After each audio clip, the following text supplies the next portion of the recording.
Metal-heads.de.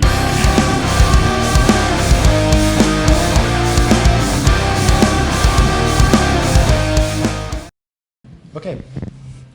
Hello Metalheads, we are in Duisburg at the Rage Against Racism, and today with two guys, Wo and Danny of The Darker Half, all the way down from Sydney, Australia. Yep. But you started out with Rage, so Yep. what can you tell us about that, playing with Rage? Well, we were lucky enough to get on a few tours with Rage for the last 8 years since the pandemic, and lucky their drummer is actually our manager. So it was the first few tours we did over here was supporting Rage. They've become really good friends with us. We've actually played more shows with them than any other band in the world at this point. So we've become really close friends. They're one of my favorite bands. It's pretty cool to play with a band like that, because I remember in the early 2000s, my booking agent in Australia, I was staying at his place and he showed me the Wacken 2002 or 2001 DVD and showed me this band that I'd never heard of, and I was like, oh, these guys are pretty cool, very different. And then 10 years later, touring with them. Yeah, and they're great guys. Excellent. Have you ever seen them play with the orchestra? I haven't. I want to. Hopefully next time we come over, we'll do the orchestra shows. Yeah. That's really great, but from Rage to the Rage Against Racism. Unfortunately, you had the first slot today, but how do you like it? It was great. It was a really, really cool festival. Considering we had the first slot, I was really stoked about how the crowd was. I think we went really well for it. There was a bit of a booking kerfuffle because we were meant to be playing on the Saturday tomorrow night, but we already had a show booked, and there was a bit of confusion between the booking. But, you know, it doesn't really matter, does it? If there's people there and everyone enjoys it and we have a good time, who cares? It's good fun. Everything's great. Here. Cheers. Cheers. Salute. Salute. Hey. Well, he hasn't one. Yep. So maybe people are not so familiar with you. What can you tell us about the band? Well, I formed the band in 2005 in Sydney, Australia. Originally, we were a bit more of a thrash band.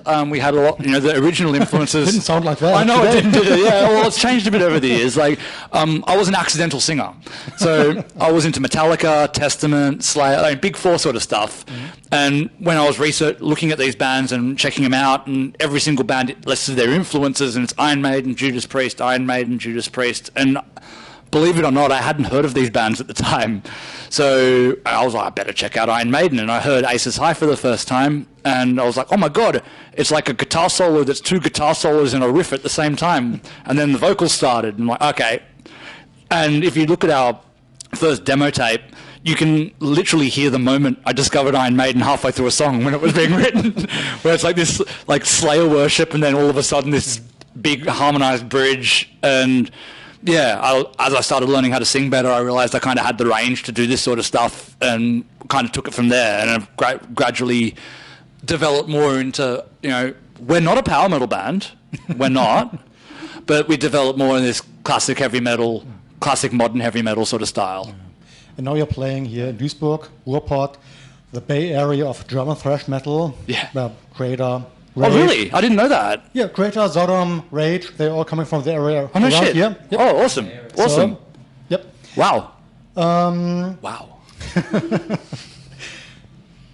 What is the difference between Australia metal scene and the European or German metal scene?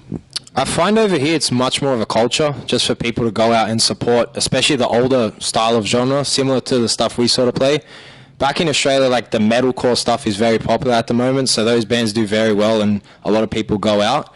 But the one thing I love about coming to Europe is you guys will come from the very first moment, like as soon as doors open, everyone rushes in.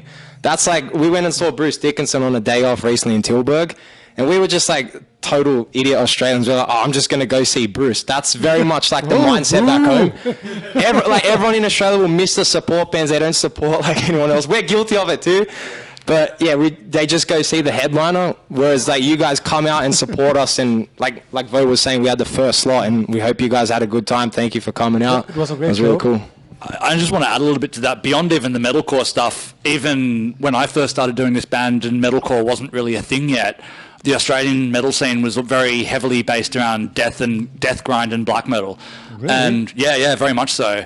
And so there's a lot of the early shows we played in 2005, 2006 was with black metal, death metal, grindcore, even grindcore bands. And us being, I was a teenager at the time, and my whole band at that point were teenagers, and these teenagers playing Iron Maiden songs and Metallica covers and old school metal was something really different in our scene at the time. And we're still pretty unique in our scene, but I feel that, Australia's just always been weighted much towards the heavier side of metal than the more rock and roll side, I suppose. Yeah. How is the scene nowadays? Australia is a big continent, and probably the distances between venues are way more than here. Like around here, you drive half an hour and you can choose between 50 venues. So yeah. I guess the distance it takes for us to go from a major city to the next major city, we could cross maybe 4 countries over here. It's insane. And instead of doing 2 shows, we could probably do 6 shows with all the different cities. So it's much longer drives if you are driving, but we do a lot of fly-in shows just because the distances are too crazy back home. And I think just to add to that as well, even the bigger bands who come out to Australia, we toured with Stradivarius in Australia, but their whole tour was 2 shows, just Sydney and Melbourne, because the other cities weren't. And I guess to put it in perspective as well, the turnouts to those shows were sort of 300 to 500 people, where a band like Stradivarius would pull, I don't know, what would they pull over here, do you reckon? Actually, I don't know, really. A lot more, though. More than 200, Yeah. Probably more 800, 1,000. Yeah, exactly. More 800, 1,000. And, we toured with Queensryche in 2009, and they got about 500 people in most of the cities as well. Just the sort of bands over here. A good example, we saw Blind Guardian recently on our days off over here, and they pulled 1,500 people in Tilburg. And Blind Guardian wouldn't pull more than 6, 7. They were just in Australia and had how much was that? 800, I think 1,000. Yeah, no, definitely not 1,000. It would have been Blind more. Guardian are from around here too. Next city, Krefeld. Oh, no way. Yep. Okay. Of course. Yeah, my German geography is still really bad. I've been here a bunch of times, but I'm I get in the van and we go. No, a lot of metal bands coming from around that area here. All right. So, yep. All right. That's cool. What bands are popular now in Australia? What metal bands besides metalcore? Well, I guess you would, honestly, it would be the bands like Blind Guardian and stuff like that. The real classic ones are popular. It's very hard for a new band to get, a new metal band to get really popular in Australia without having sort of headline Wacken or something like that. And we have Hammerfall coming out for the first time later this year. That's the first time they've been to Australia. They'll pull about 500 people. They're not going to pull 1,000 people. Every time those bands come out, they always have a good time, and it's good to play when we play with those sort of bands. It's always really fun. Because we end up taking them out drinking to all the bars and stuff like that and have a good time. I took Stradivarius out and got drunk with Jens Johansson. It was great fun and all that sort of stuff. But it is a different thing over there because the country, we have 25 million people in a country the size of the USA. Yeah. The state that I live in, Germany, is 2/3 the size of the state that I live in and has 80 million people. So you can't do the sort of tours that happen over here. There's simply not enough people. The scene itself is actually really strong. It's actually a great scene. I think it's comparable to Europe in a lot of ways. It's just there's simply not enough people to support it on a financial level, where over here you can do those 40-date tours. And once you're doing 40 dates, 2-3 hours apart from each other, that can work, But even the biggest bands, we're talking even a Slayer or a Metallica or something like that, they're only going to do maybe 5 shows max, the capital cities, and that's it. And they're flying in and out of every show. It's a different production, so a lot of those bigger bands don't even bring their full production because it's impossible to get it between the cities in time. So it'll be a stripped-down show. The bands are great; they have a great time. But it's just not practical to do the sort of tours that you have over here. So, for a band like us, the focus has to be coming to Europe, playing in Europe. It'd be great to play in America too, but you've done that visa fuck up, so fuck you guys. You can have us back when you fix it. Okay, back to Darker Half. What are your plans for the future? Upcoming albums? Well, we have a new album that was meant to be out now, but it isn't. It's not our fault. but it will come out later this year, ideally, and we're really proud of it. That's going to be the first album that we've had with Danny and our new bass player Jimmy on it. Our last album, If You Only Knew, came out in March 2020, which, if you only knew, it was going to be a fucked up couple of years. So that came out right before we were meant to come over here and tour on it, and we didn't come over and tour on it until 2022.